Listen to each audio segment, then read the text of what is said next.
Acá, todos reunidos, déjeme levantar la computadora.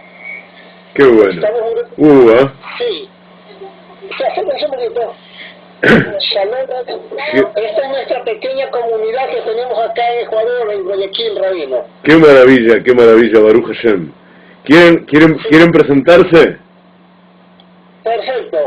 Uno por uno puede pasar acá adelante. Por favor. Sí, shalom. Sí. Shalom. Sí.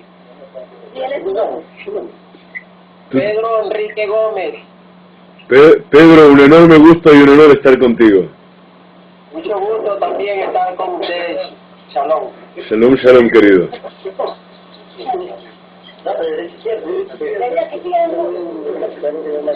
Shalom, Rabino.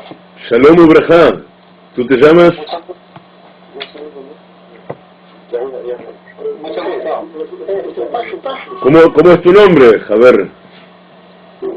Sí, estamos pasando un ratito, Rabino. Shalom. Shalom Ubrajá. Un enorme gusto, querido. ¿Perdón? Pedro Mero Villado. Shalom Ubrajá, un enorme gusto contigo también. Qué maravilla, todos los Javerim juntos.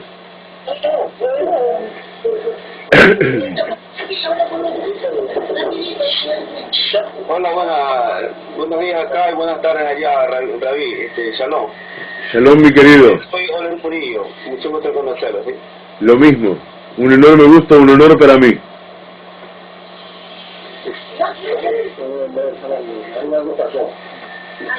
Rabino, Shalom, de Ecuador, soy. Shalom Ubrajá.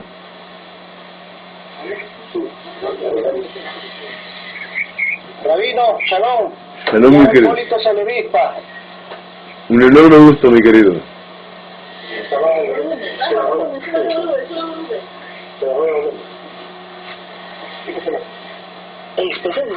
Rabino, Shalom. Shalom Ubrajá. Mi nombre es Marco Zambrano y es un placer para nosotros tenernos a usted como que nos acompañe en todos estos días. Gracias. Lo mismo, mi querido.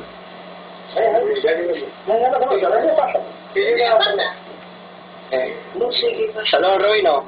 Mi nombre es René Villargote y mi nombre judío es Leán Ben Abraham. Shalom Ubrajá, Javer. El gusto es mío, el honor es mío. Gracias. Por favor. Estamos tratando de ajustar el audio acá en el televisor grande, Rabino, pero no sale. Pero en todo caso, como usted graba todo este video, ¿no? Sí. Después lo vemos. Con ayuda de Hashem. Sí lo escuchamos. Bueno, ¿ustedes no me ven? Sí lo veo. La verdad es que está una foto suya. No. Una foto, no. Espera. Creo que me voy. A ver ahora. Si me ven en vivo.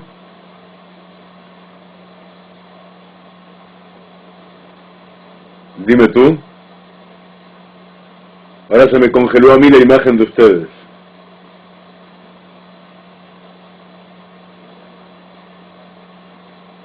¿Nos vemos?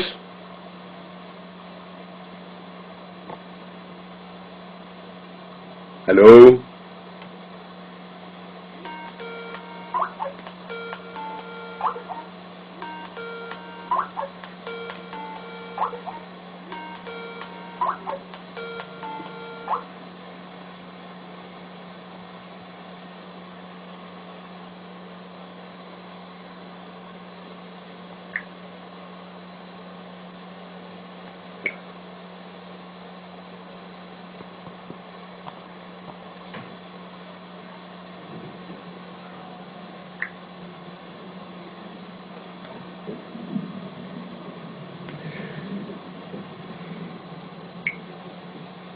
A ver.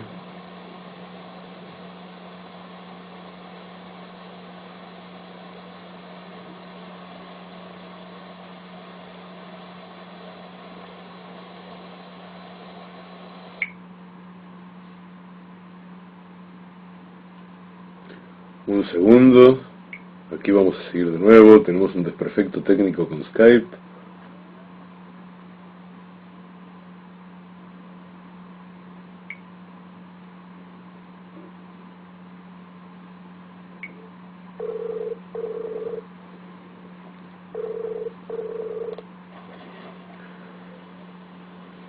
Shalom Ubrajá. Shalom. Ahora sí nos vemos. Debe poner acá. Pueden acercarse, los que estaban más atrás pueden acercarse. Definitivamente lo vamos a escuchar en volumen bajo, pero Rabino no importa. Total, después se graba y después vemos la información. Un ratito, dale conectar los parlantes. Bien. ¿Dónde?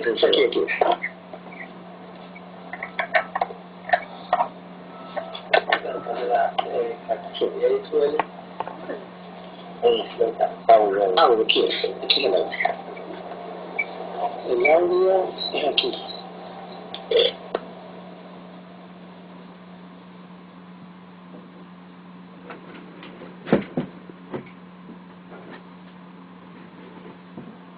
¿Estamos todos bien ahora?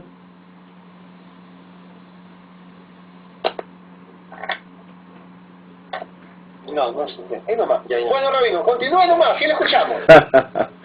Ahora sí entonces, Shalom Javerim, todos juntos, estamos en Ecuador, qué maravilla. Qué regalos maravillosos nos ha dado en esta generación a Kadosh Baruj Hu, que tenemos tecnología para estar juntos aunque parezcamos estar separados. Una tecnología que nos licúa a la distancia y nos permite vivir en comunidad aunque cada uno esté en otra punta de la creación. Javerim queridos, nos estamos acercando, acá en Israel estamos a apenas hora y cuarto, hora y media de estar en situación de encender las velas de Hanukkah, la primer vela de Hanukkah. Entonces, de suyo, Hag Sameach. Be'ezrat Hashem vamos a intentar de que el Hag sea no solo Sameach, no solo feliz, sino pleno de sentido. Y les voy a proponer que trabajemos juntos en eso. Hanukkah es una festividad muy especial dentro de todo el calendario judío. Es una festividad que tiene que ver con el mundo todo y con la experiencia vital de cada quien. No es por casualidad que dicen nuestros sabios en la Gemara, en el Talmud, que en el tiempo por venir, después de Be'ezrat Hashem de la venida de Mashiach, se van a anular o van a dejar de tener vigencia la mayoría de las festividades que hoy día conmemoramos, pero hay dos festividades que van a permanecer para la posteridad y que vamos a seguir trabajando con ellas. Una es Purim y la otra es Hanukkah. Dos festividades curiosamente, entre comillas, que no aparecen en la Torá. Si bien en realidad, para quien sabe buscar, aparecen insinuadas en la Torá varias veces cada una, aún así, explícitamente no hay ninguna mitzvah en la Torá que tenga que ver con una festividad llamada Hanukkah o con una festividad llamada Purim. Es algo antes bien que no tiene que venir como precepto de lo alto, sino como algo que surge desde nosotros, como algo que surge desde adentro del corazón, como una fuerza imprescindible, como un código imprescindible que necesitamos para nosotros aferrarnos de lo alto, y ya no en el sentido en que las mitzvot que Hashem nos da a nosotros nos brindan puertas abiertas. Estas son puertas que tenemos que abrir nosotros.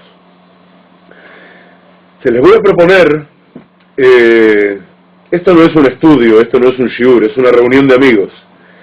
Les voy a proponer que intentemos ver desde la experiencia íntima, desde lo que pasa adentro de la persona que emprende una acción como la que emprendieron los macabeos, los macabim, la familia de Matitiau, Cohen Gadol, el sumo sacerdote, que dio lugar a los milagros de Hanukkah.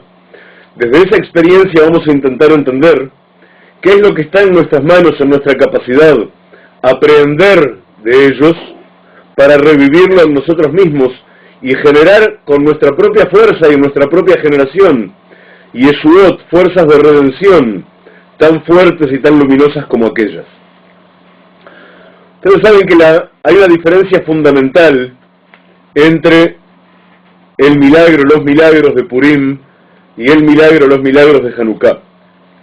La fuerza que nos movió a rebelarnos contra el dictamen que pesaba sobre nuestras cabezas es muy distinta en un caso y en el otro. Vamos a repasarlo muy brevemente. En Purim ocurre que surge Amán, para decirlo muy brevemente, surge Amán Ben Hamdatah Agagí, Amán, que es descendiente de Agag, el rey de Amalek, la fuerza que se opone exactamente a todo el pacto de Israel con el Creador, la fuerza que, en oposición a Israel, que intenta unir el matrimonio perfecto a la creación con su Creador, unir el abajo con el arriba, Amalek intenta divorciar el abajo del de arriba.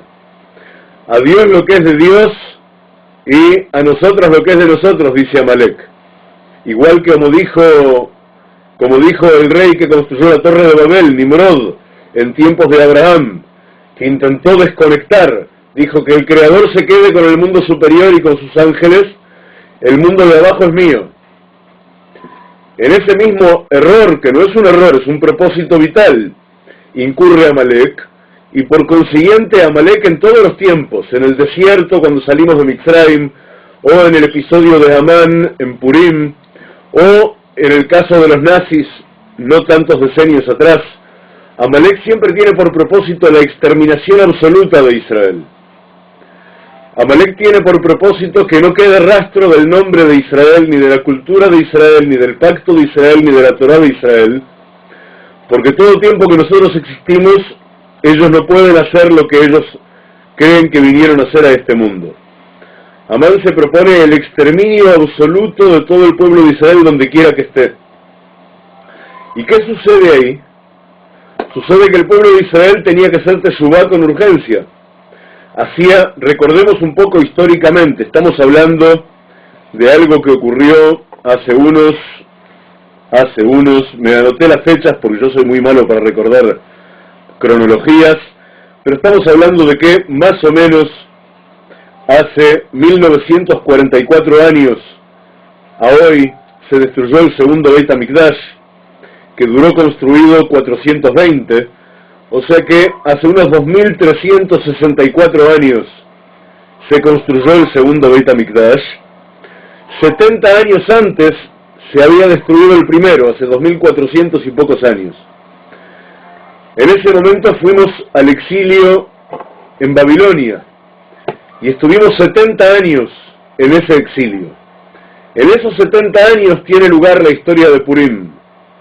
Sobre el final de esos 70 años ocurre toda esa peripecia a que nos lleva Amán, cuando el pueblo de Israel ya había aceptado una suerte de asimilación a lo que hay alrededor.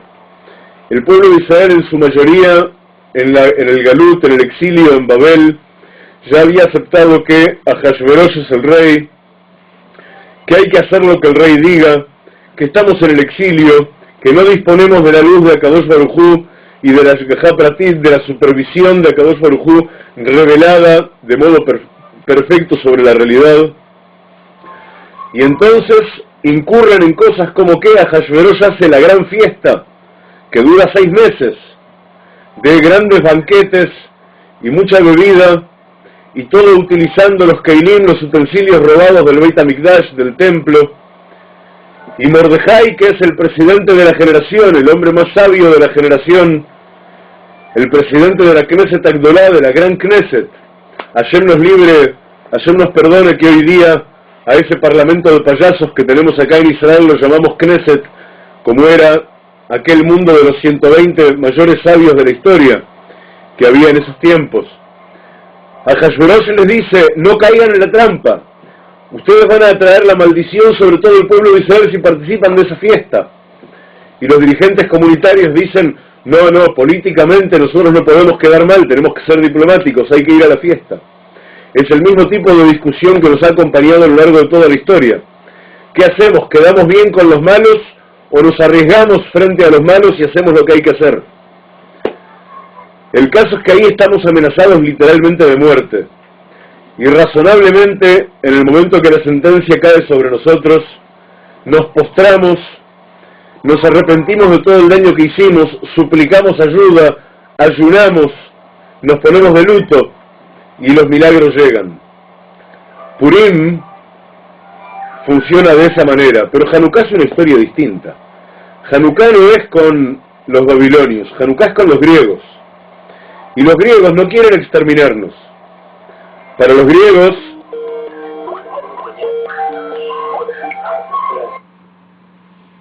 Perdón. ¿Seguimos todos juntos aquí? No, estamos en problemas. A ver, un segundo. Un segundo.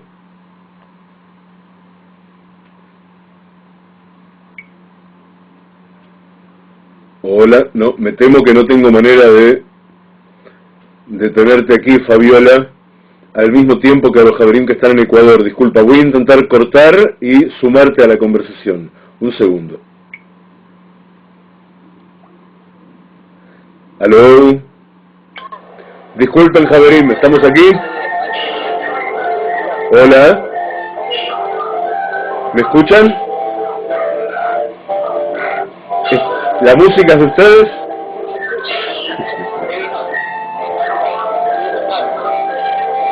¿Javerín? No, parece que... Ya, ahora sí la escuchamos. ¿Con música incluida? No, sugiero bajar la música porque me aturde a mí aquí. Me hace mucho retorno. Puede ser, sucede, esto es un problema técnico que no sabíamos cómo iba a resultar. Como anunciamos que íbamos a hacer este shiur por Skype, hay Javerín tratando de unirse, pero parece que por video no tenemos manera. De todos modos, a ver, voy a avisar. Bueno, espero que... A ver, un segundito, por favor. Un segundito. Voy a avisar en el grupo Comunidad de Torá que quien quiera sumarse, en este momento nos puede ver en Kik. Un segundito, por favor.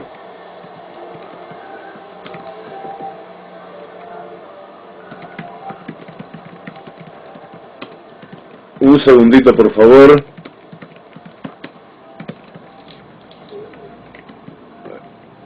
¿Se me ve? ¿Se me oye? Exacto, sí, se le escucha, Rabino. Maravilloso, seguimos adelante. Okay. Entonces, decimos así, en Hanukkah la historia es distinta. Los griegos no quieren exterminarnos. Los griegos conquistan la tierra de Israel y nos tienen mucho aprecio. Saben que los judíos somos sabios, que los judíos tenemos brajá. Solo que les molesta que seamos distintos. ¿Oyeron eso alguna vez?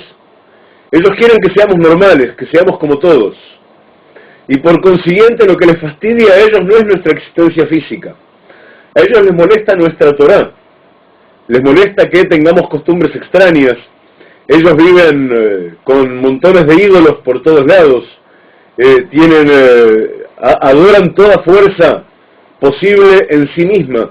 Adoran todo un cúmulo enorme de deidades mínimas, de cosas que tienen su proyección en la Torá en términos de ángeles.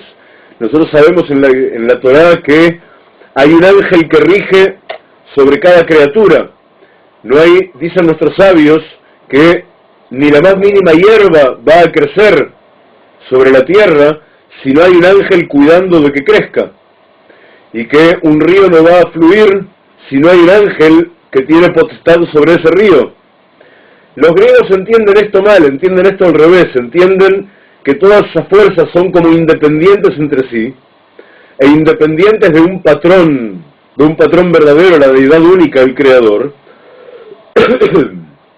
y que por consiguiente es posible vivir de acuerdo a una estrategia que nos habilita a adorar cada fuerza por cuenta propia, y eso no nos obliga entonces a vivir de ningún modo en particular. Si cada fuerza tiene su patrón propio, entonces no hay un código moral único que yo deba respetar, no hay una ley absoluta a la que yo deba someterme. La vida es mucho más cómoda en términos de que la vida es libertina por completo. Si no hay una verdad, entonces tampoco hay una respuesta única para cada pregunta. Cada día, a las preguntas que me plantea mi instinto o mi curiosidad, puedo dar la respuesta más adecuada a la justificación que pide mi antojo. Y entonces puedo variar el modo en que mi sentido moral se desempeña todos los días. Ese es el problema filosófico que tienen los griegos con nosotros. Ahora, nosotros somos algo con lo que ellos no cuentan. Nosotros, los Yehudim, o al menos los conscientes entre los Yehudim, vamos a sentir frente a esa afrenta que la verdad no vale la pena vivir si vivimos sin Torah. No tiene sentido una vida normal. Nosotros no queremos una vida normal como la de los griegos. Antes que esa vida, preferimos morir llegado el caso. Pero morir intentando tener una vida de verdad. Una vida con valores, una vida apegada al Creador y a su ley única. Una vida apegada a la Torá. Una vida de sacralidad, una vida en la que intentamos traer la Yeshua, la redención a nuestro mundo. Y si la vida no es eso, la vida no tiene sentido. Entonces se da una escenificación de un proceso que es demencial. Cuenta el Midrash abunda muchísimo en el tema.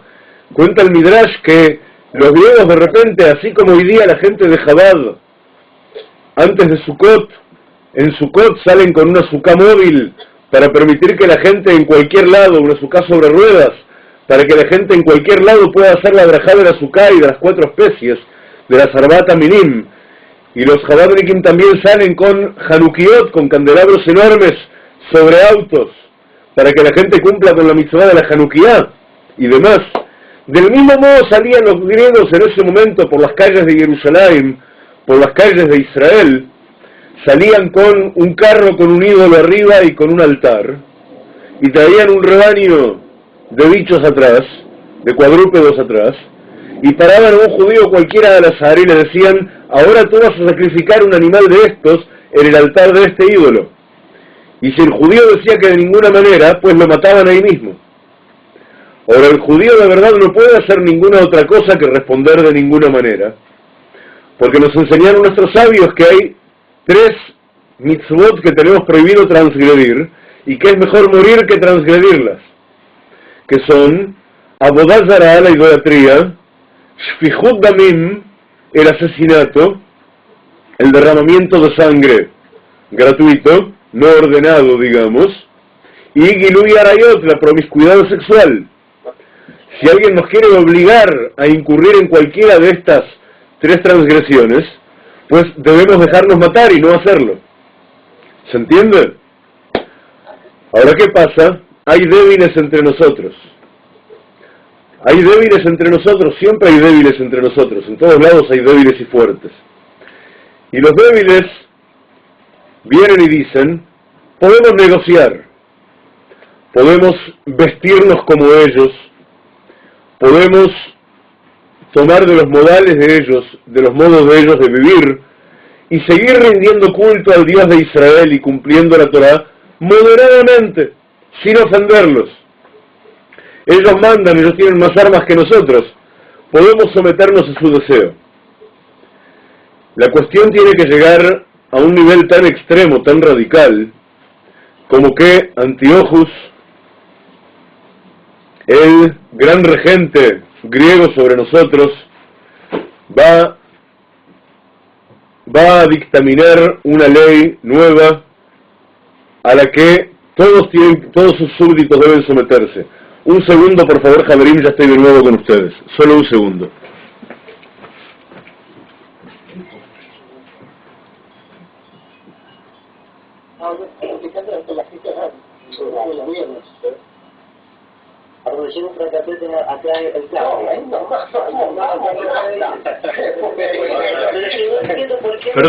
Perdón, aquí estoy nuevamente. Mil disculpas. Como no es una conferencia formal, sino una reunión de amigos, me perdonarán que haya tenido que levantarme un segundo. Antíochus decide algo que otros reyes perversos hicieron a lo largo de la historia, algo que nos sabe monstruoso en nuestro sentido moral, pero que es la cumbre del poder despótico posible. Antíochus decide que el rey está primero en la cola para probar toda novia que va a ser desposada, que toda chica que está a punto de casarse primero tiene que ser aprobada en privado por el rey. Matatías, el Cohen Gadol, el sumo sacerdote del pueblo de Israel,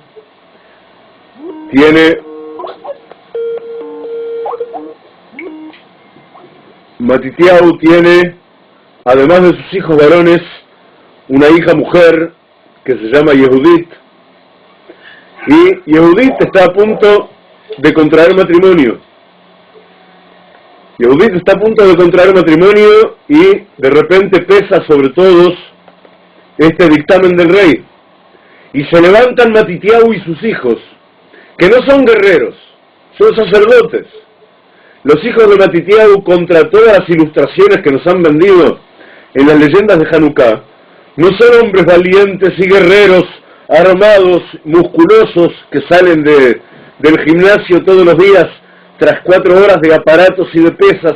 No, no, son chicos que estudian en la yeshiva, viven adentro de la Torá, pero ante la indignación que les produce el atropello que quieren hacer para con su hermana, pues nace de ellos salir a la guerra. Y acá empieza a desarrollarse el milagro, porque hace falta una fe enorme y un coraje inmenso y un sentido moral a toda prueba para atreverse a salir a la guerra. Unas pocas decenas o acaso unos pocos cientos de personas, que son los Hashmonaim, los Maccabim, contra los miles y miles y miles de soldados que tenía el ejército de los griegos. Se habla de que en alguna batalla cúlmine había cientos de miles de soldados y apenas algunos cientos de soldados, de un lado y del otro. Era absolutamente desparejo todo el armamento del lado de los griegos y ondas y catapultas para tirar piedras del lado de los hebreos. Necesitamos una enorme fuerza y una convicción absoluta de que de ese modo no vale la pena vivir, sencillamente. Si estamos sometidos al arbitrio de la perversión, si estamos sometidos al arbitrio de la inmoralidad, si estamos sometidos al arbitrio de una vida sin valores, una vida que no tiene trascendencia, pues nosotros arriesgamos esa vida, y como dijo allá por 1813, si la memoria no me falla, en mi patria natal Uruguay, aquel hombre llamado Lavalleja, uno de los próceres de la independencia uruguaya, dijo: libertad o muerte. Pues bien, nosotros queremos la libertad de ser todo lo más alto espiritualmente que podemos ser. Queremos la libertad de apegarnos al Creador con todas nuestras fuerzas. Y no estamos dispuestos a la sumisión a las fuerzas que intentan impedirnos apegarnos al Creador. Se entiende que el mundo es visto patas para arriba en general. Generalmente a quienes nos apegamos a la Torá nos ven desde afuera como personajes sometidos como si fuera a un dogma, sometidos como si fuera a algo irracional. Pero estamos defendiendo nuestra libertad de someternos únicamente a la ley más alta de todas. Y entonces determinamos que toda ley que está por debajo de la ley más alta de todas, si no contradice a la ley más alta de todas, está bien, la podemos aceptar. Pero si llega a contradecir a la ley única e inmutable, no tiene nada que hacer con nosotros. Pueden matarnos, pero no vamos a transgredir lo que tenemos que cumplir. Y esa es la libertad más alta a la que podemos aspirar. Dicen los Maccabim, dicen los Hashmonaim, que no tiene sentido la vida de esa manera, y que hay que luchar hasta el final. Y porque están dispuestos a luchar hasta el final, esto se parece un poco, si la vieron, y perdonen la digresión, pero a veces hay que traer metáforas que rompen los ojos. Esto se parece un poco a las escenas finales de la primera película Matrix, de Matrix 1, si la vieron. Hay un punto sobre el final de la primera película Matrix, hay un punto en el cual Neo, el personaje central, es capaz de parar balas en el aire. Es capaz de hacer cualquier cosa ya. Y Morpheus, su mentor, dice, desde donde lo está mirando, dice: fíjate, está aprendiendo a creer. Lo que le está pasando a Neo en ese momento es que está aprendiendo a creer. Se ha dado cuenta ya íntimamente de que es capaz de maravillas.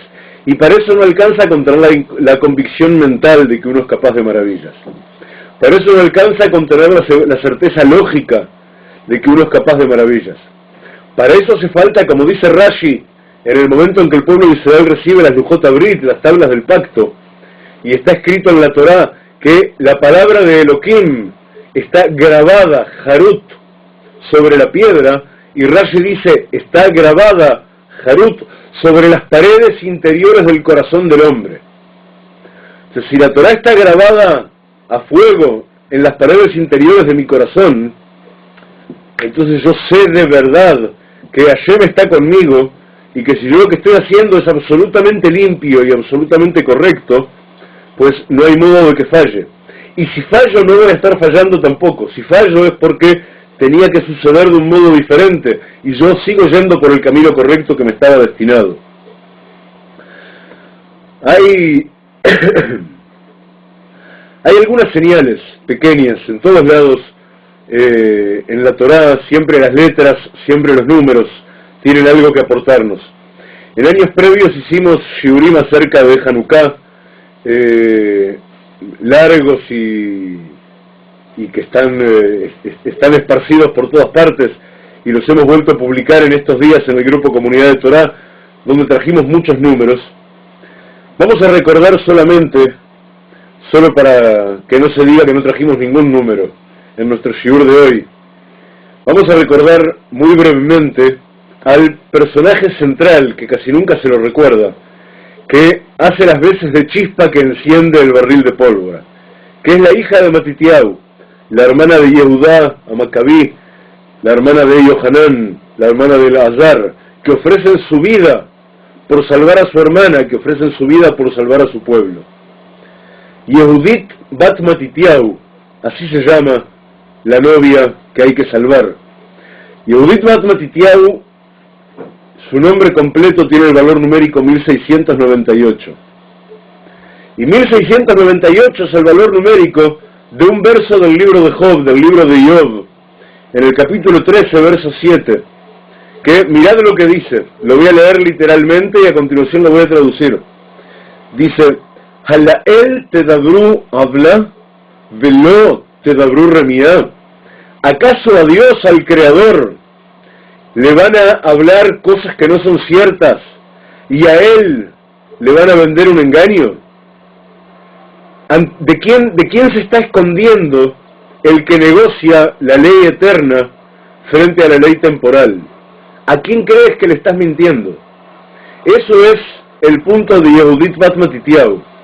No hay ningún modo de transar con ellos, porque ellos son personas, y las personas van a pasar, pero mi alma es eterna, y yo voy a tener que responder ante el Creador por lo que haga ahora.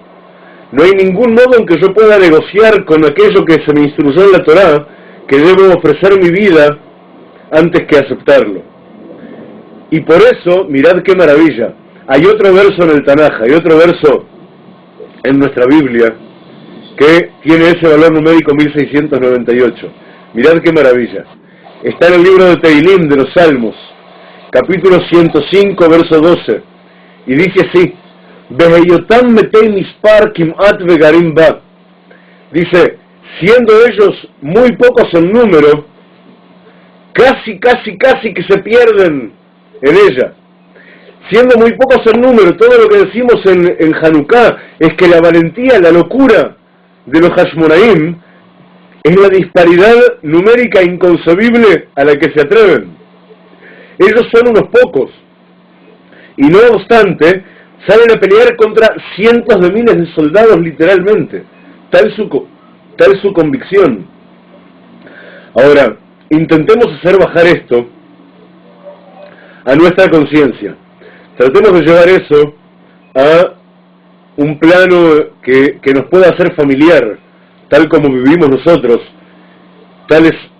de acuerdo a las fuerzas que tenemos nosotros para uno y para otro lado, del modo en que aprendimos a pensar y demás.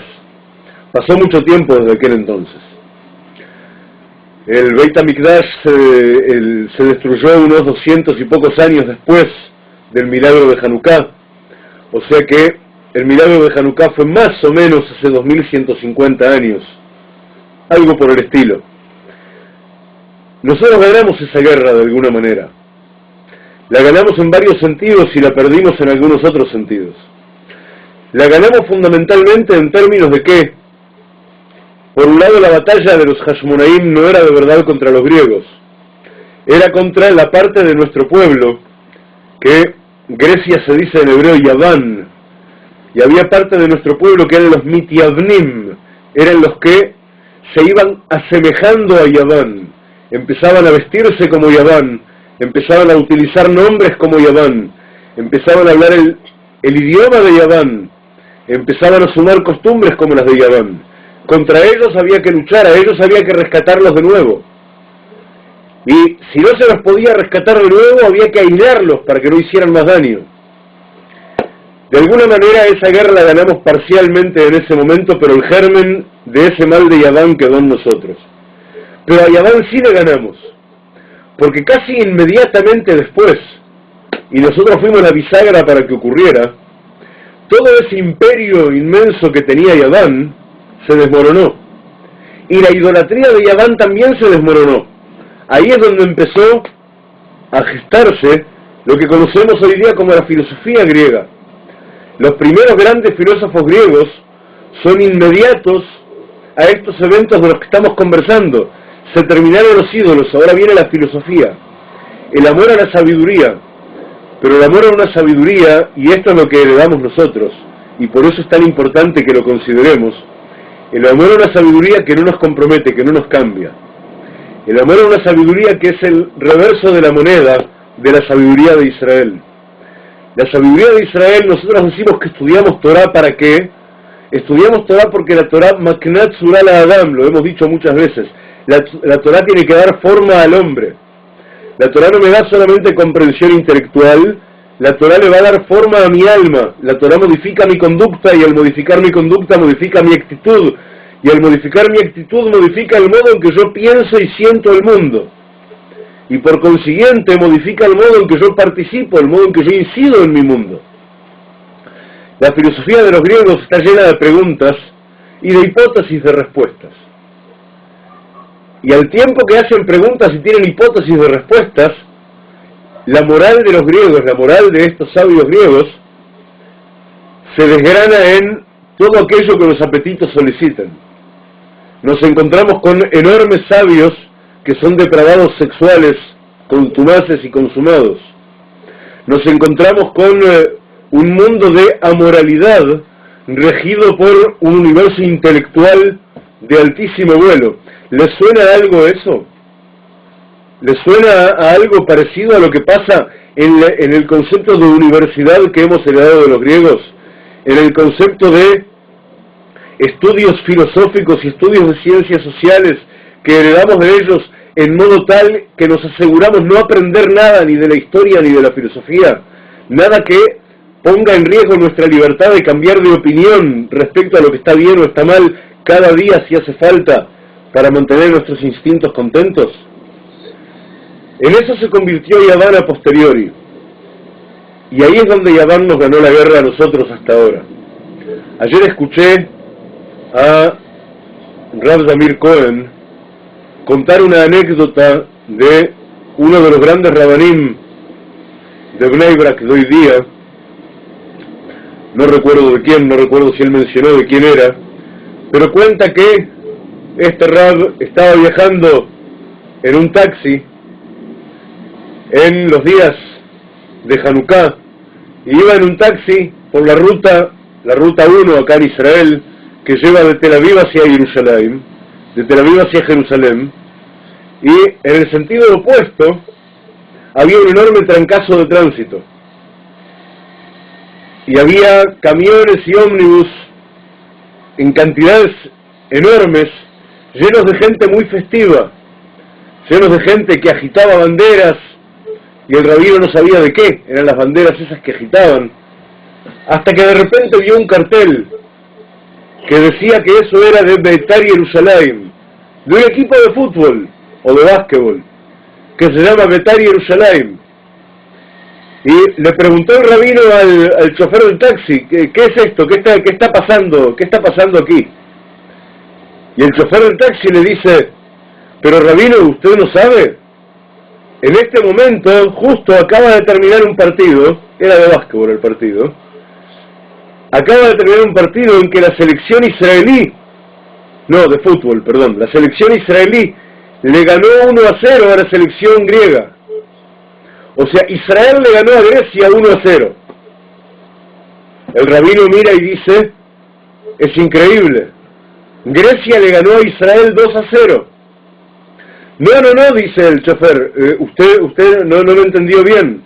Israel le ganó a Grecia 1-0. No, dice el rabino, entendí perfecto, Grecia ganó 2-0.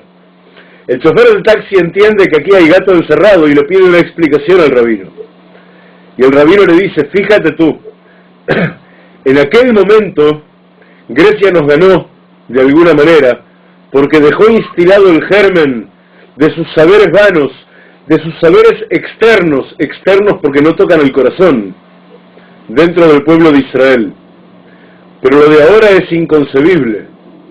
Primero que hayan venido hasta acá para que en la doctrina de ellos, que es la doctrina del cuerpo, recordad que esa Grecia de los filósofos es una Grecia que cultiva el cuerpo, que cultiva especialmente el deporte, que cultiva la juventud, la fortaleza, el sex appeal, lo que llaman, que cultiva la materialidad de la vida en este mundo, al punto que hay un tiempo en Esparta en que un bebé nacido débil no es un bebé al que se le permite vivir, es un bebé cuya vida se suspende en ese mismo instante.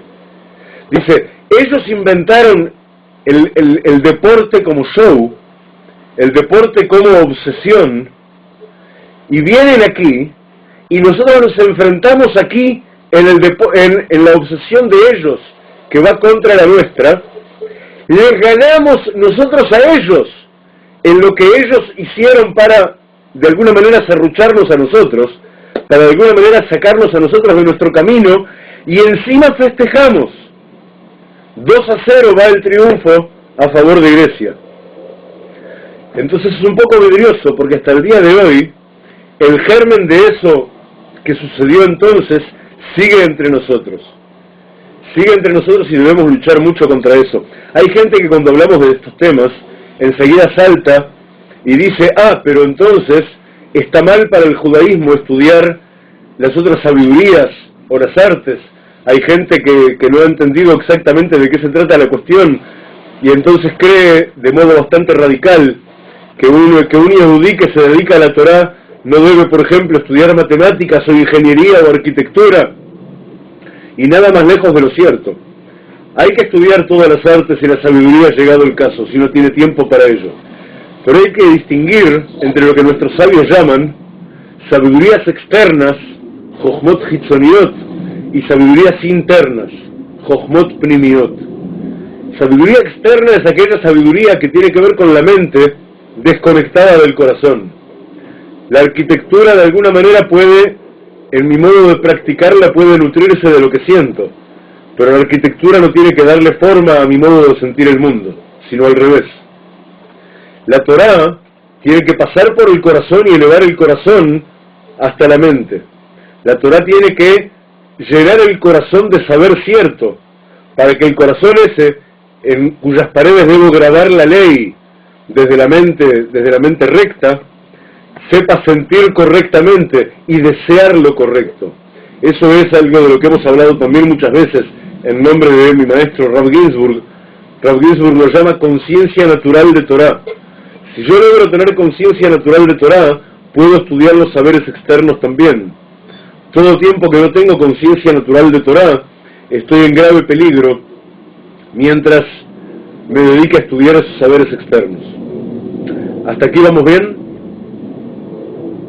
Baruch Hashem. Entonces, quiero comparar de todos modos, para hacernos la vida un poco más accesible y no sentir que estamos hablando de desafíos abismales.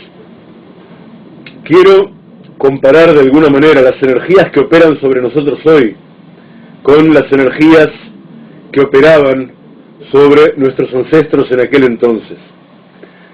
Dijimos que tras 70 años de exilio en Babel, nosotros volvemos a la tierra de Israel, comandados por toda la Knesset Agdolá, por todo el parlamento de sabios, 120 sabios inmensos, entre quienes se cuentan los últimos 3 profetas. Haggai, Zeharia y Obadiah están allí, los últimos 3 profetas del pueblo de Israel, que aparecen en el Tanaj. Llegamos a la tierra de Israel, están allí Esdras y Nehemías, Esdras y Nehemías, creo que están transliterados en las traducciones de la Biblia, que lideran al pueblo de Israel hacia la construcción del segundo Beit HaMikdash. Esa Knesset Agdolá no es una institución sencilla como cualquier otra. En esa Knesset Agdolá, aparte de los profetas en sí mismos, todos tienen Ruach HaKodesh, todos tienen percepción desde el Espíritu Sagrado, todos tienen percepción desde los ojos no físicos, todos tienen capacidades espirituales de incidencia en el mundo físico muy superiores a las que somos capaces de concebir hoy día. Y ellos se dan cuenta de que hay fuerzas que operan sobre la persona que en general ya no estamos preparados para resistirlas. Y se dan cuenta antes de que ocurra lo que culmina en los milagros de Hanukkah. Ellos se dan cuenta, por ejemplo, que hay varias de las formas del Yetzer Hará, varias de las formas del instinto de mal, que debemos neutralizar si queremos que sea posible, Bijral, que sea en absoluto posible llevar una vida sagrada. En ese momento estaba vigente una forma del instinto de mal, que lo llamamos el Yetzer de Avodah Zará, el instinto de idolatría, que solo pensar lo que era eso es algo estremecedor. Nosotros hoy día luchamos contra tantas formas de idolatría, sobre todo quien ha caminado desde lejos para llegar a la fe en un Dios único, para llegar a destruir todos los ídolos que llevaba adentro, sabe, vaya, que si estaremos rodeados de idolatría por dentro y por fuera, y si tenemos que romper ídolos todo el tiempo. Pero en aquel momento hablamos de algo muy distinto. Se cuenta de Rav Ashi. Rav Ashi fue uno de los sabios gigantes, fue nada menos que el que recopiló toda la Gemara, recopiló todo el Talmud que tenemos hoy día, pasó por la pluma de Rav Ashi. Y Rav Ashi se cuenta que estaba un día enseñando a sus discípulos y completa el shiur que está enseñando, y están hablando acerca del instinto de idolatría, y dice: mañana vamos a hablar de nuestro amigo el rey Menashe, nuestro amigo el rey Menashe. Para quien no recuerda, Menashe, rey de Yehudá, aparece en el Tanaj. Menashe, rey de Yehudá, es un rey que bate todos los récords, rompe todos los límites previos en cuanto a la idolatría que trae consigo al pueblo de Israel. Ídolos por todos lados, infidelidad al Creador por donde se quiera. Antes del final de sus días hace teshuvá y reencamina al pueblo de Israel por el camino del bien. Pero mientras está abocado a la idolatría, es incomprensible. Cuando uno lee el Midrash, las cosas que cuenta acerca de Menashe Melech Yehudá, es increíble todo el daño que una sola persona puede llegar a hacer. Viviendo en tiempos de milagros revelados, viviendo en tiempos en los cuales la luz que el Creador mana hacia nosotros es perceptible para cualquiera. ¿Qué sucede allí?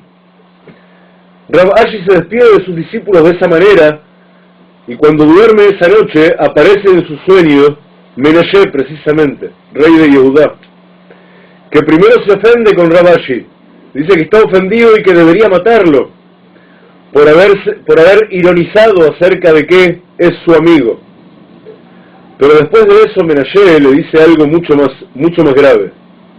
Le dice: si ustedes tuvieran, y estamos hablando que Rav Ashi es muy posterior al tiempo de Hanukkah, al tiempo de la Knesset Agdolá de que estamos tratando ahora, le dice Menashe: si ustedes tuvieran el Yetzer de Avodah Zará, el instinto de idolatría que teníamos nosotros, tú mismo que estás tan seguro de tu sabiduría, te habrías alzado la toga, el vestido que utilizaban, el haluk que utilizaban nuestros sabios, te lo habrías asado para correr más rápido a ofrecer tributo a los ídolos, y no habrías podido resistirte jamás. Nosotros, es verdad, corrimos hacia la idolatría, pero no le levantamos el vestido. Tú y todos ustedes, si tuvieran el instinto que teníamos nosotros, se levantarían el vestido para correr a la Avodah Zará, aún sabiendo todo lo que saben. Aún sabiendo todo lo que saben. No hay modo. Entonces volvemos atrás, volvemos a la Knesset Agdolá, y esta Knesset Agdolá de hombres no solo sabios, sino de una elevación espiritual inmensa, deciden hacer algo que hoy día nos va a resultar muy raro de escuchar. Deciden que ellos van a abolir el Yetzer de Abodá Zará, que ellos van a abolir el instinto de idolatría, el instinto de idolatría ese al que la persona no se podía resistir en modo alguno. Y efectivamente tienen la fuerza espiritual para hacer eso. Tienen la fuerza espiritual para abolir el instinto de Abodá Zará. Por consiguiente, todo lo que hoy día, y todo lo que Rav Ashi, mucho después que ellos, y ni hablar hoy día, todo lo que conocemos nosotros hoy día como instinto de Abodá Zará, como instinto de correr a los ídolos, como instinto de buscar caminos más cortos para lograr lo que uno está buscando. Ustedes saben de qué estoy hablando. En toda América Latina, tristemente, hay mucho de eso. Tú le elevas tu plegaria al Creador y el Creador va a decidir qué hacer con tu plegaria. Y hay quien quiere, no, que ese tipo me mire hoy mismo, o que ese tipo no me pueda hacer daño, qué sé yo qué. Y hay brujas y brujos por todos lados, que utilizan fuerzas inferiores que existen efectivamente, y que hacen cosas que de verdad funcionan, no es que no funcionen, no es que la brujería no funcione, solo que está prohibida, porque nosotros nos tenemos que apegar directamente al Creador, y utilizar sin que provenga del Creador las energías bajas, es una forma de herejía espantosa, y nos está prohibida radicalmente.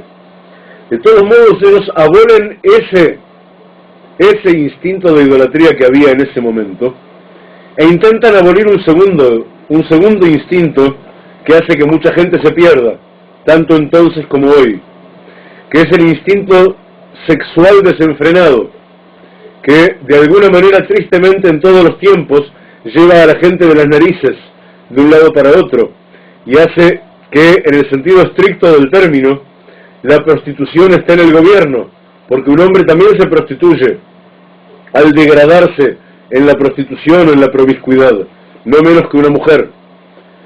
De modo que intentan abolir eso también, pero en el momento en que logran suspender el instinto sexual, se dan cuenta de que el instinto sexual es imprescindible para que la humanidad persista.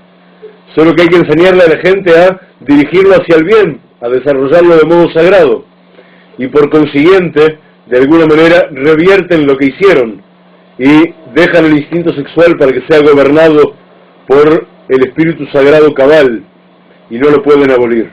Pero el instinto de Abodá Zará, de idolatría, sí lo abolen. En el momento en que ellos logran abolir, ustedes saben que es todo simétrico en la creación.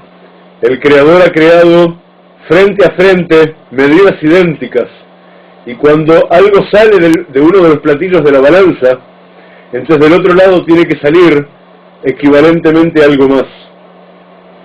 Entonces, al mismo tiempo que es abolido el instinto de Abodá Zará, el instinto de idolatría, también se termina la profecía. La profecía tal como la entendimos hasta ese momento, los tres últimos profetas están en esa generación, y en ese momento en que deja de haber esa fuerza tan fuerte para el mal, también deja de existir esa revelación tan potente para el bien. Y de todos modos, tiene que haber una fuerza equivalente a la de la idolatría, pero que sí podamos manejar, a diferencia de la idolatría, que ocupa el lugar de esa, porque hay que mantener el equilibrio de fuerzas en todos lados. De modo que ahí es que surge, ya no, la idolatría de los griegos es cambiada en la generación siguiente al milagro de Hanukkah, por la filosofía de los griegos, por el culto a las sabidurías externas. Por eso que me engaña y me lleva a la generación de lo que llamamos hasta el día de hoy el libre pensamiento. Eso de lo que hemos hablado tanto en algunos shiurim en los que tratamos de los niveles de libertad que propone la Torá, y que decimos que el primer nivel de libertad, el más básico de todos, el dror, tiene que ver con mi libertad en el espacio físico, que me permite administrar mi tiempo. Pero el segundo nivel de libertad, que lo llamamos Hofesh, tiene que ver con su propia raíz, lejapés, buscar, preguntar.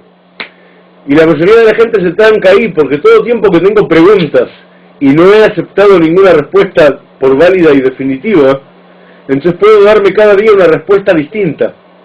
Y si puedo darme cada día una respuesta distinta, cada día puedo dar por válido lo que se me antoja, lo que mis instintos piden. Y ahí es donde está la gran trampa. Entonces viene, en vez del instinto de idolatría, con el que hubo que medirse hasta ese momento, viene a partir de ese entonces hasta hoy, ese instinto del libre pensamiento, ese instinto de las sabidurías externas, de la filosofía, que quiere decir amor a la sabiduría per se, amor a la sabiduría en sí misma.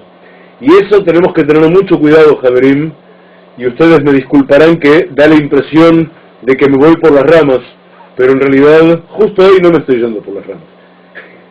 Incurro en eso con enorme frecuencia. Pero justo hoy esto no es irse por las ramas, es intentar cerrar un círculo en el cual la comprensión de Hanukkah nos aporte vitalmente algo a nuestra propia revolución íntima necesaria para completar nuestro tikkun. Porque esa es la trampa con la que tenemos que medirnos hoy día. Ese nivel de tentación intelectual que deja mi sentido moral liberado a los dictámenes del instinto, a los dictámenes de mi apetito, no se da solo a nivel grosero, cuando yo decido que soy un libre pensador y entonces estudio de igual modo la filosofía proveniente de cualquier lado, por pura curiosidad intelectual o curiosidad estética, y todas esas herramientas que adquiero me sirven para discutir con la Torá y dejar siempre una duda ahí sobre la marcha, que me exima de una u otra mitzvah que me queda incómoda. No, hay algo más grave que eso. A veces, esa sed intelectual tiene que ver con buscar en la Torá, con buscar en el noajismo o buscar en el judaísmo portales místicos. Todos saben de qué estoy hablando. A veces es mucho más fácil fascinarme con números y formas en la Kabbalah que aprender que tengo prohibido caminar 3 pasos cuando me despierto por la mañana sin hacer Netilat Yadayim, sin lavar mis manos. Aprender que tengo que hacer Netilat Yadayim al cabo de máximo 3 pasos después de despertarme es mucho más incómodo que aprender la belleza del puzzle numérico de la Torá. Entonces soy llevado de modo natural hacia la fascinación de la sabiduría, incluso dentro de la Torá. Pero lo que pasa es que no, la Torá tiene que darme forma a mí mismo. Si yo no logro compensar mi crecimiento en el estudio y la práctica de la halajá, si yo no logro convertir esa Torá que aprendo en algo vital, en algo que modifica milímetro a milímetro mi vida cada día cumplo mejor una mitzvah, cada día me acerco más al Creador con la acción de mis manos, con la palabra de mi boca, además de con el entendimiento de mi mente, entonces estoy cayendo en la trampa de los griegos. Entonces mi Hanukkah no es Hanukkah. Javerim, es muy importante, si se entiende, es muy importante que se entienda la idea. ¿Estamos claros en lo que estamos diciendo? ¿Se dan cuenta de...? Sí, la interferencia es, lamentablemente no tengo cómo avisarle, parece a los Javerim que siguen llamando, pero yo no sabía que Skype permite una única conexión en video, y ojalá estos Javerim que están llamando hubieran visto el aviso que puse en el grupo Comunidad de Torá ya hace cerca de 1 hora, de que se nos puede ver en vivo en este mismo momento por el canal de Kik. Pero cada vez que nos llaman por Skype, entonces nos hace interferencia. Javerim, la parte fundamental de lo que yo quiero compartir hoy con ustedes, un rato antes apenas de ir a encender nuestra primer vela de Hanukkah, y un rato antes de empezar por un camino que va a llevar 8 días, en el cual vamos a intentar cada día crecer en luz. Y eso, metáforas más directas que esa no hay. Eso es lo que tenemos que hacer todos los días. Asegurarnos de cada día crecer un poco más en luz. Como dice Rabbi Nachman, dice, no solo hay que hacer teshuvá cada día, hay que hacer teshuvá cada día por la teshuvá imperfecta de ayer. O sea, cada día tengo que hacer teshuvá mejor que la que hice ayer, y hacer teshuvá por no haber hecho una teshuvá lo suficientemente buena de ayer. Eso es Hanukkah. Agregar otra candela cada día. De verdad, es más, tengo que celebrar lo que ya había, lo natural. No tengo que celebrar solamente el milagro, tengo que celebrar lo natural también. Porque fijaos lo que sucede. Y ahora sí, vamos en el postre, vamos al milagro de Hanukkah de verdad.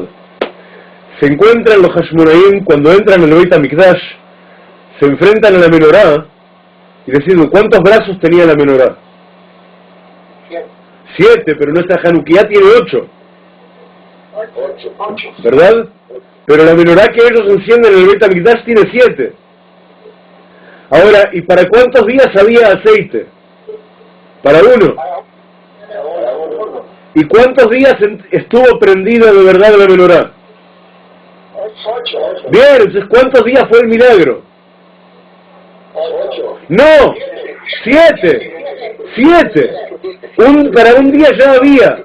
Entonces, ¿por qué nosotros celebramos 8 días? Si el milagro fue 7.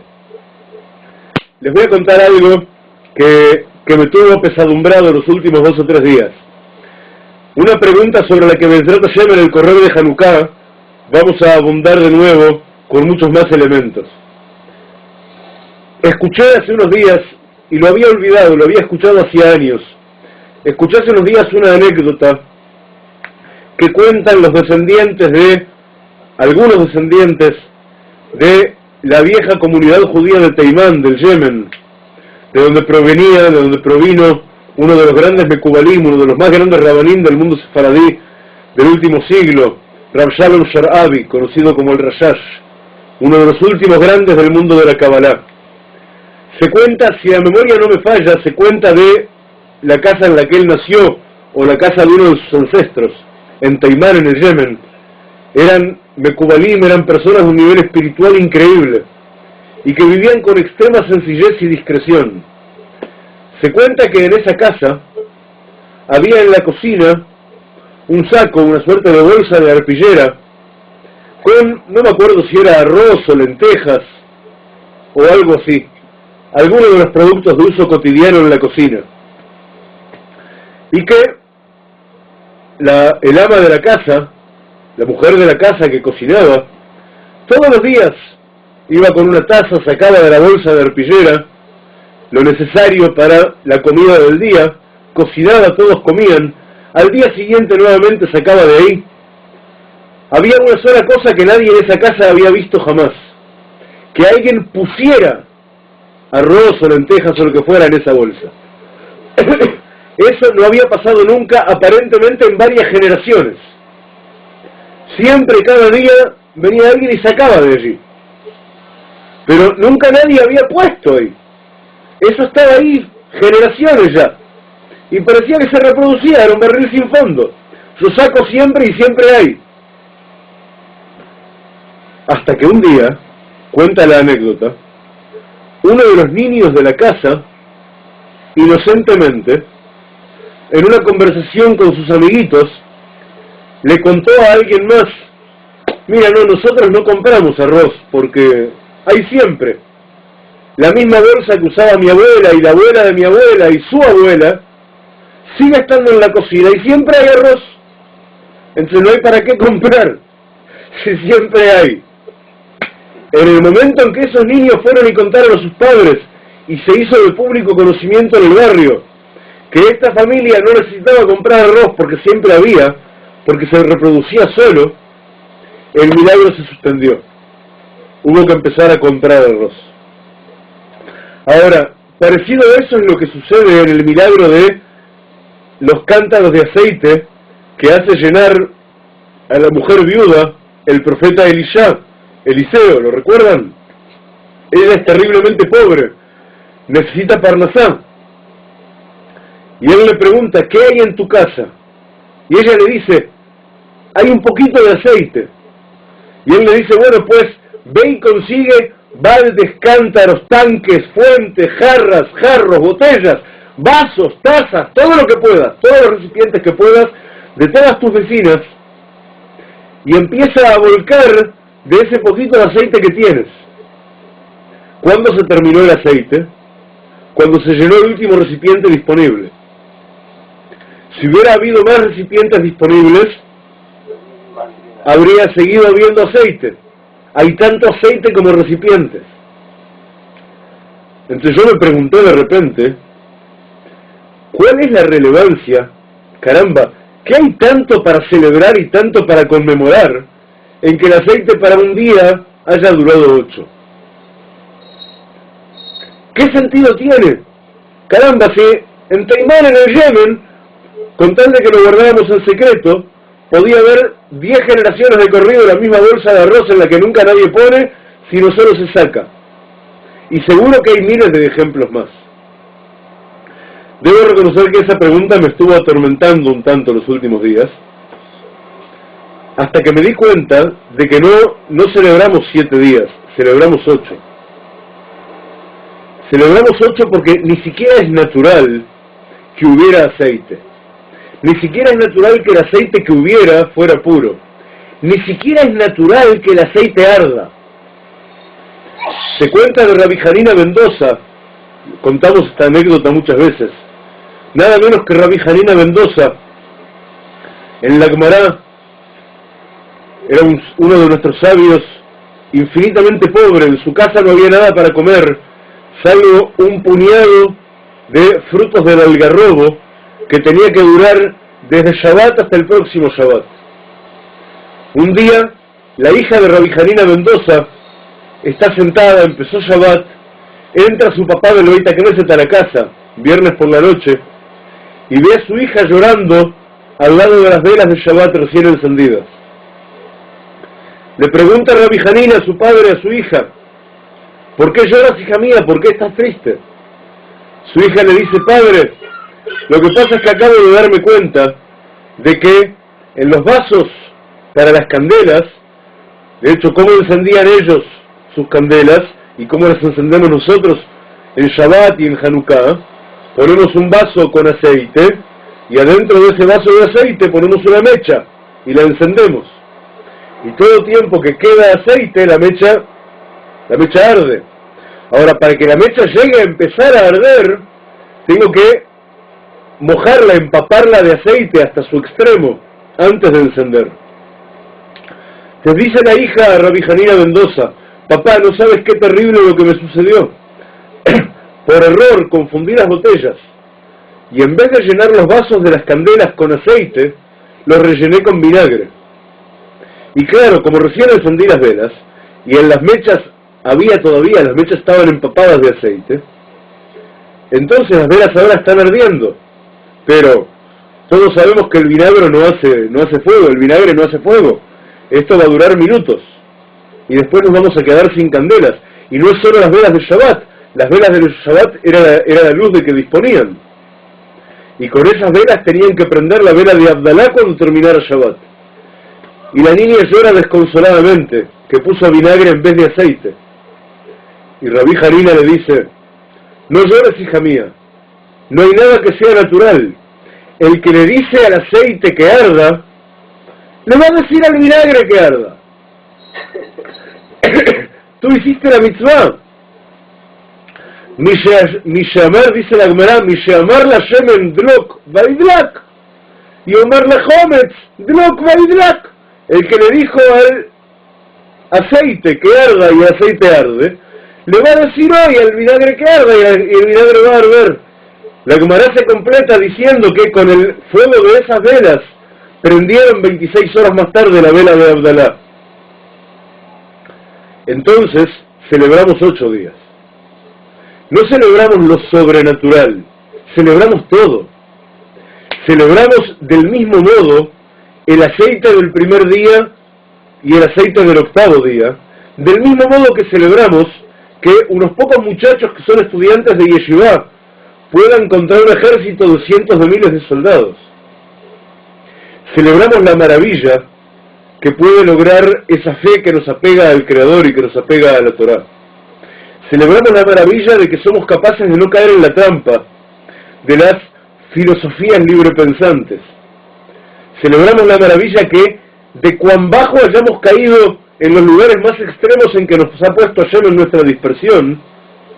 Baruch Hashem, hay destellos de luz por todos lados y sabemos agarrarnos de esos destellos de luz y caminar de retorno hacia la verdad.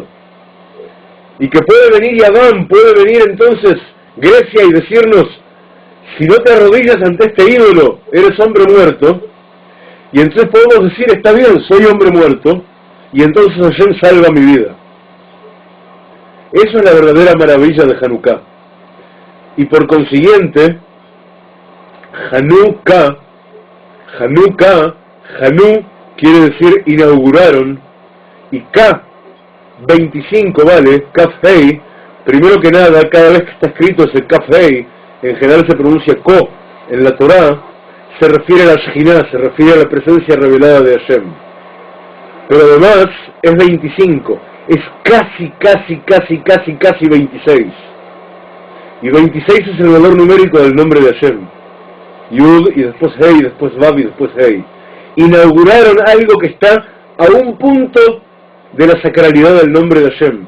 Hace falta un paso más, que somos nosotros mismos, para que eso sea 26. Del mismo modo que el milagro estricto, el más estricto de todos, son 7 velas durante 7 días. Eso habla de un total de 49 milagros sobrenaturales.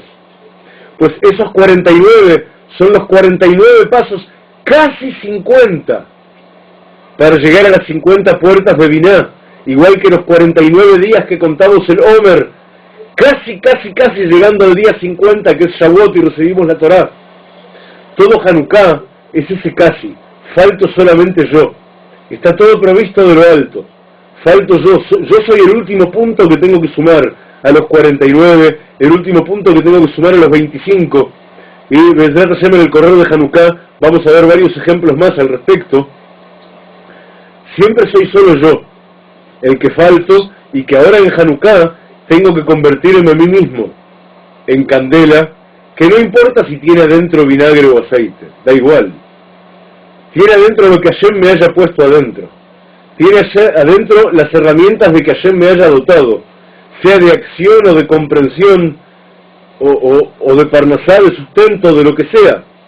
Eso es lo que lleva adentro mi candela, y si yo soy lo suficientemente fuerte para desearlo y pedirlo, de Hashem, esa candela va a brillar.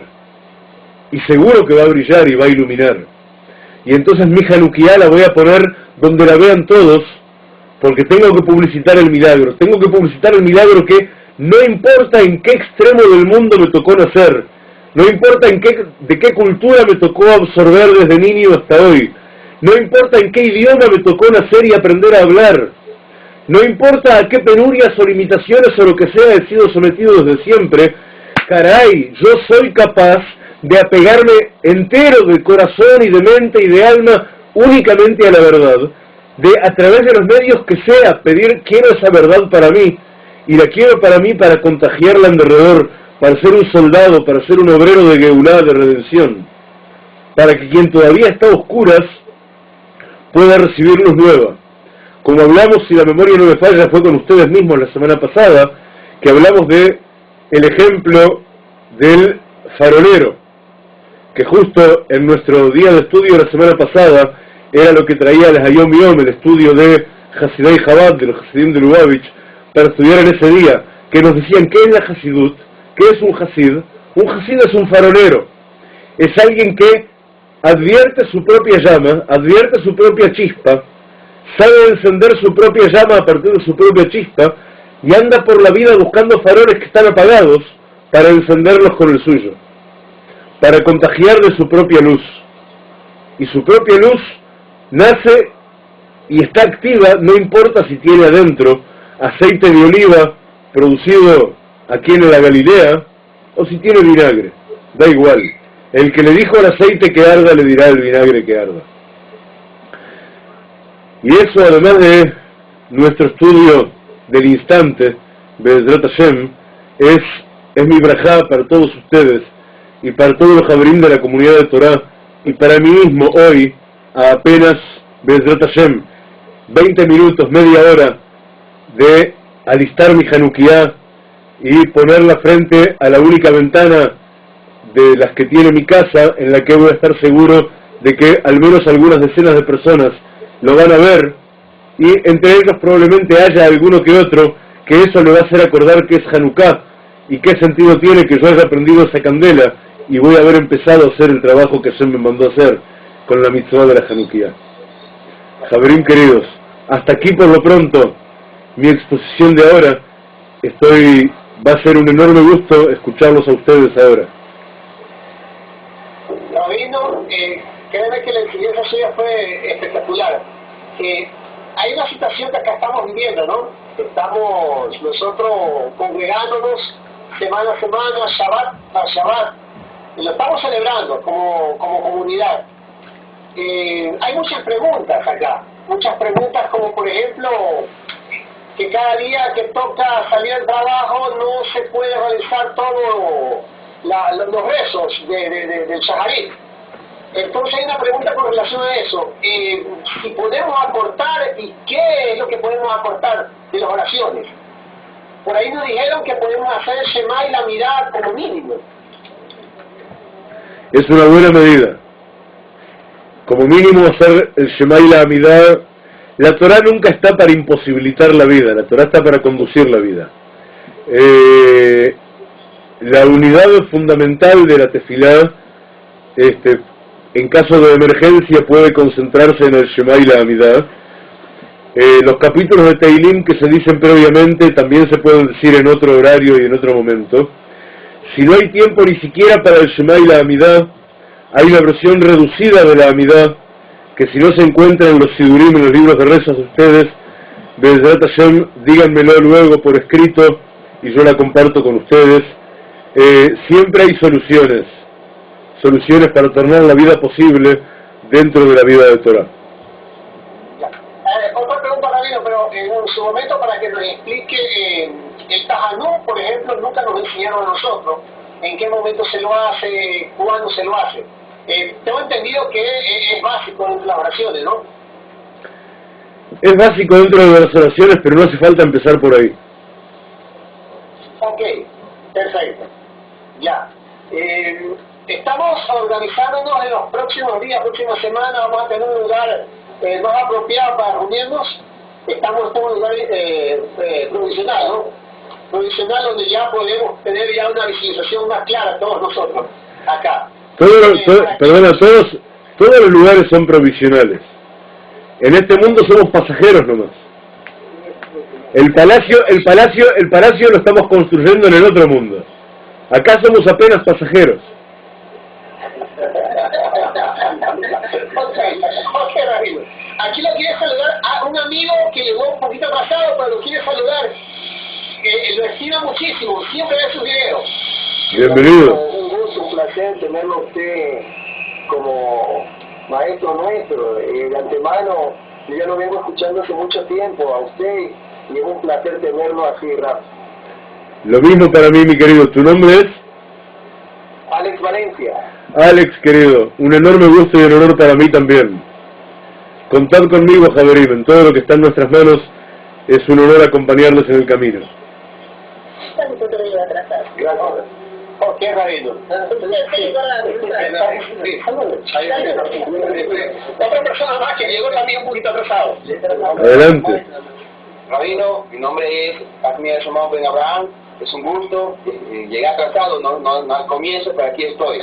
Es un gusto escuchar sus enseñanzas, esperando así de esa manera continuar todavía. Es un gusto para mí que te sea grato, Javier. Y nunca se llega tarde a ningún lado, llegaste justo. Sin duda.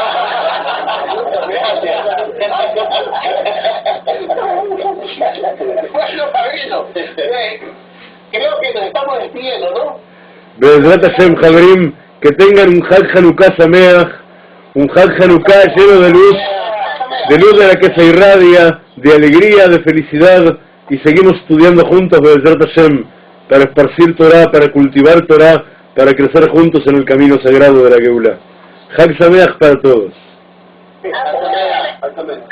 ¿Te ha pasado, te ha corrido la voz estamos dentro de la gente que no conoce, muchos deben de estar escuchándolo en algún otro lado, se les está avisando a otras personas que se pueden conectar. conectar. En la grabación, ¿no? Baruch Hashem, yo voy a adosar a la grabación de este video, voy a adosar la dirección en la que vamos a estar en vivo para todo otro que quiera entrar y cómo llegar a las grabaciones también, Be'ezrat Hashem.